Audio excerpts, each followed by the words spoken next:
gudoomiyaha xisbiga wadani ee gobolka Saaxil ayaa maanta wuxuu hadhay masharafeed u sameeyay dhalinyarada magaalada Berbera. Ujeedka kulankani qada sharafta ayaa wuxuu ahaa sidii dhalinyaradu ay uga tashan lahayd aayahooda, waxaana munaasabadaasi ka soo qayb galay dhalinyaro tiro badan, mas'uuliyiinta xisbiga wadani ee gobolka Saaxil iyo xildhibaano hore. Waxaana ugu horeyntiiba halkaasi ka hadlay gudoomiyaha xisbiga wadani ee gobolka Saaxil Axmed Cabdi Xir iyo sidoo kale mas'uuliyiintii iyo dhalinyaradii kulankaasi ka soo qayb galay, waxaana ka warameen ujeedka kulankani. Markaaynu joogno Jamhuuriyadda Soomaaliland, dhalinyarada Soomaaliland waxay maanta ka mid tahay 75% ay dadka u tahay maanta cidda mar walba dawlad kasta oo muunad ka dhigataa mar walba codkooda iyo lagu xisaabtamo awoodooduna waa dhalinyaro.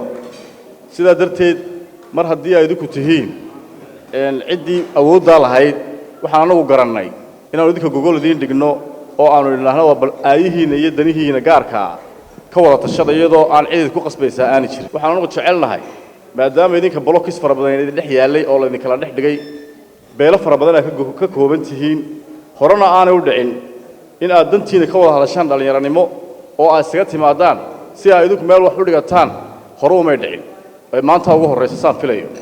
marka idinku dad isku duuban tihiin dhalinyarada Saaxil ayaan la hadlayaa. marka dad isku duuban tihiin inta laga soo diro gobolada kale shaqaale la idin keeni maayo shaqadii ka soo baxda gobolkana idinka markaa hananaya. mar labaadka markaa hadashaan wixii idin dhibaya ka hadashaanna la iska kiin xidhxidhi maayo oo la iska haysan maayo qaar iyadoo kuwii kalena ay joogaan oo aan hadli karin.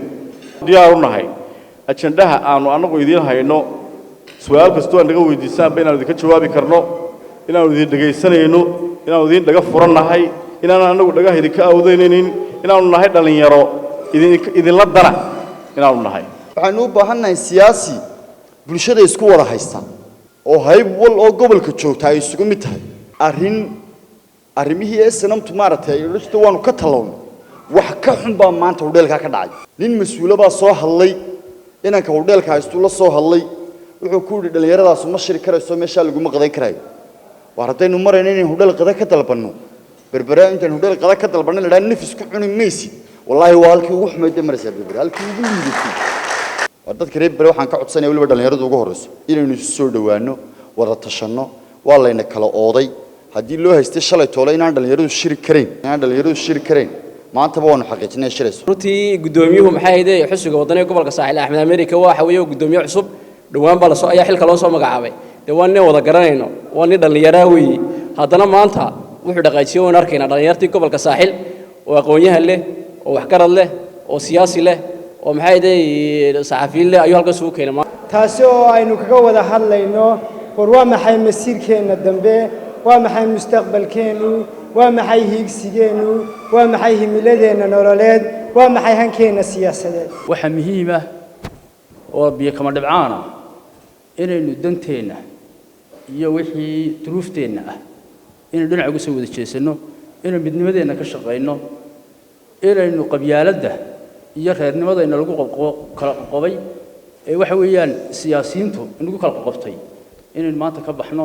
dhalinyarada gobolka Saaxil waa muhiim inay inta isku yimaadaan ayahooda ka tashadaan xisbiga isku yimaadaan eegaan maxay idin tahay reer Berbera iyaga musharax Cabdiraxmaan Ciro oo reer Berbera haddii reer Berbera dhisi karo waa Cabdiraxmaan Ciro cidii saamay jirtay saa loo reer Saaxil ciidu bayaga iska xiga oo dina abwey kaaga dhowdahay musharaxiina waa dhexda u xirtaan.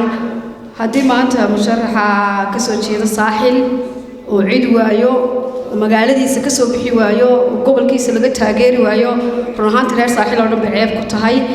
allow badbaadiyo bismillaahir rahmaanir rahiim rabo kale laga xujaab adaa boqoree allow mid barakaysan loo dhib. in dhalinyaradu isu timaado ayaheeda ka tashata waa shay aad iyo aad muhiim ah waana soo dhaweynayaa.